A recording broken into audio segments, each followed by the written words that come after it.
Ça a duré 3 ans avant que vous soyez relaxé. Comment on vit 3 années comme ça?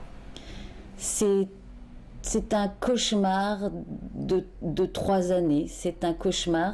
Vous y pensez au quotidien. C'est obsessionnel. J'ai essayé de garder la tête haute en toutes circonstances pour moi, pour mes enfants, pour mon papa. Et aussi parce que moi, je savais que j'avais rien fait. Je gardais la tête haute, mais malgré tout, c'était pas naturel. Ça me coûtait, ça me fatiguait, ça m'épuisait. J'avais un besoin permanent de me justifier, et les gens qui me connaissaient, qui savaient, me disaient mais ne te justifie pas. C'est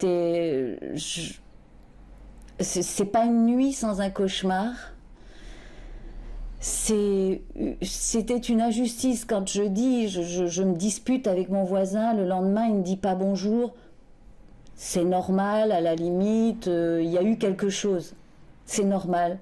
Là on est parti sur une injustice, je la supportais pas cette injustice. Voilà, donc j'ai vraiment eu beaucoup de mal. Je ne souhaite pas à mon pire ennemi ce que j'ai vécu. Dans le milieu politique, vous avez été porté en politique, on vous a repéré, vous avez été lancé par vos pairs, les gens de l'UMP. Ces gens-là, quand la justice vous met en accusation, comment ils réagissent? Est-ce qu'ils vous soutiennent? Comment ça s'est passé? Je suis peinée de vous le dire. En fait, je n'ai pas eu de soutien. En fait, lorsqu'on parle de grande famille politique, il n'y a pas de grande famille, il n'y a pas de famille du tout. C'est en fait, écoutez, chacun pour soi, il faut dire les choses telles qu'elles sont. J'ai été très déçue, peinée. J'avais aussi le droit à la circonstance, à la présomption d'innocence. Ils en ont fait fi. J'en ai été très peinée, j'ai même été en colère. Et parce que je me suis aussi battue pour eux, pour les élections des uns et des autres. C'est aussi un travail général qu'on faisait. Et voilà, j'étais très déçue. Parce que vous avez été repéré par des élus un peu plus anciens, plus installés que vous. Racontez-moi. Oui, effectivement, je suis arrivée, j'étais brute de décoffrage. Hein. La politique, c'est bien sûr des vocations, bien sûr des idées, mais c'est aussi entre guillemets un métier quelque part. Et évidemment, j'avais besoin de ficelles, j'avais besoin d'être dégrossie. Ce qui n'était peut-être pas aisé avec moi, je l'en conviens, parce que je suis quelqu'un de très spontané, quelqu'un d'authentique, et j'ai du mal à ne pas être directe, à ne pas dire ce que je pense. Donc effectivement, ils ont eu un peu de mal, mais ils ont tout de même repéré en moi, j'imagine, l'honnêteté qui était en moi, et puis ma volonté d'essayer de faire avancer les choses. Est-ce que les gens qui vous ont adoubé ici dans votre canton, sur la ville, alentour, c'est pour les gens qui ne sont pas vraiment du coin, c'est qui vous a adoubé Alors sur la ville, personne ne m'a adoubé, puisque ici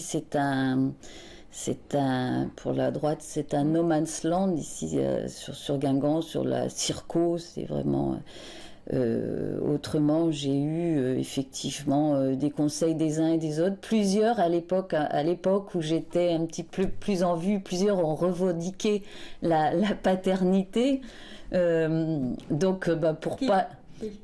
Bon, il y a eu Marc Le Fur et Alain Cadec, donc pour pas les contrarier, je dirais que l'un et l'autre ont participé à faire de moi ce que j'ai été en politique, ce que je suis devenue en politique. Ils vous ont abandonné après. Et m'ont abandonné après, de même que Bernadette Malgorn, qui a été en fait la première à m'abandonner à la région Bretagne. Elle m'a demandé de m'écarter, elle m'a écartée tout simplement du groupe, et je suis restée en tant qu'élue non inscrite dans mon petit coin. Qu'est-ce que vous avez envie de dire à ces anciens compagnons de route politique aujourd'hui? La première chose, c'est que je leur souhaite honnêtement que ça ne leur arrive jamais. Il faut aussi qu'ils le sachent maintenant, parce que moi je peux leur dire, je peux témoigner que ça peut leur arriver. Ça peut arriver à n'importe qui.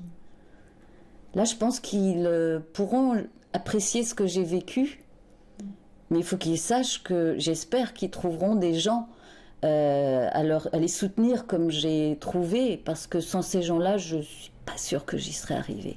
C'est vrai que je suis une battante, je suis une vraie battante, mais j'avais besoin tout de même de ces gens qui disaient croire en moi, qui me soutenaient, qui me disaient de continuer. Ça, c'est des gens de la société civile, des amis.